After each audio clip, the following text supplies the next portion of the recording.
Angels, the world's most famous precision flying team. Performing at full throttle, they are the rock stars of the aviation world. Ladies and gentlemen, the United States Navy Flight Demonstration Squadron represents the tradition of pride, professionalism, and excellence. But it's backstage where the real work begins. There's a lot more going on than the crowd can see. A lot of training, mental shaping. This is normal. To join this elite squad, rookies will have to pass some of the most grueling tests imaginable. It is a lesson of just pure, unadulterated concentration. It's kind of like relearning how to fly.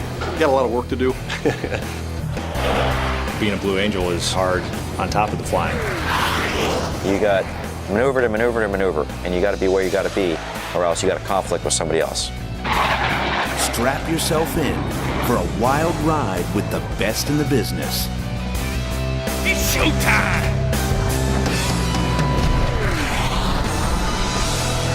If the flying takes concentrated effort, so too does the debriefing session afterwards. Here the pilots evaluate their own performance, citing even the smallest mistake and penalizing themselves for it. This voluntary self-criticism is known as taking a safety. Kick you out of that. Squadron members believe it creates trust and, while sometimes difficult, helps reinforce a mindset that seeks perfection. Everyone, even the boss, takes part. Take a safety, low brake, cross first one. I guess the best analogy would be it's like a mulligan. It's your opportunity to come into the debrief and say, look, these are the things that I didn't do right today. And that is giving you the opportunity to fess up, identify your own shortfalls, and say, I'm going to fix these for tomorrow. So I will fix my safeties. Glad to be here. Sean? Yes, sir, boss. My specific goal was the diamond roll. Safeties, I'll take a safety. The last thing you say is, I'll fix my safeties. I'm glad to be here. I may just had a really tough flight and be really frustrated, but I'm still in the Blue Angels, and I am glad to be here. I'll work on this. Glad to be here. Knuckles? Sure, boss. Coming back here to the field, take a safety for being 250 after the gear's down. Everyone's here to support you. Everyone wants you to do well. And you're going to have those bad days. The guys who are teaching us, they've been through it the year before. They understand completely. Take a safety for being 60 feet high. But at the same time, it's such a strong demand for you to perform and for you to study and for you to get this darn thing down that you can't slack off. I'll take a safety for 7.6 in the pub. Fix my safeties. Glad to be here, boss. Okay. Roll them.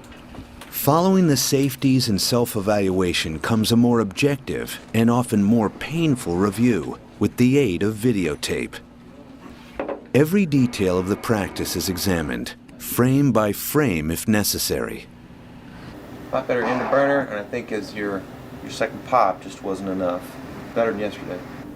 As the slot pilot, flying the number 4 jet behind Boss and the 2 wingmen, it's Dave Varner's job to point out mistakes or deviation from proper procedure. If he's unsparing in his critique, it's because he has to be.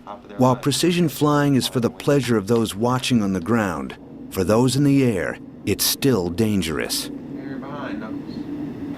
So you're overthinking it. We've talked about I can't teach you the magic position from where your stick needs to be and your throttle needs to be and how to get there and go on the call. You can only do that by going on the call. And we're not looking at any paint here whatsoever. You're trying to find the magic spot and how to get there. You can't do it, okay? That's why we have Boss. That's why he learns all this comm. And so he can say it the same way every time, do the same thing with his jet, and we can go on his call, okay? So here you're getting a little frustrated, which you shouldn't be. We're talking, breathe on it a little bit.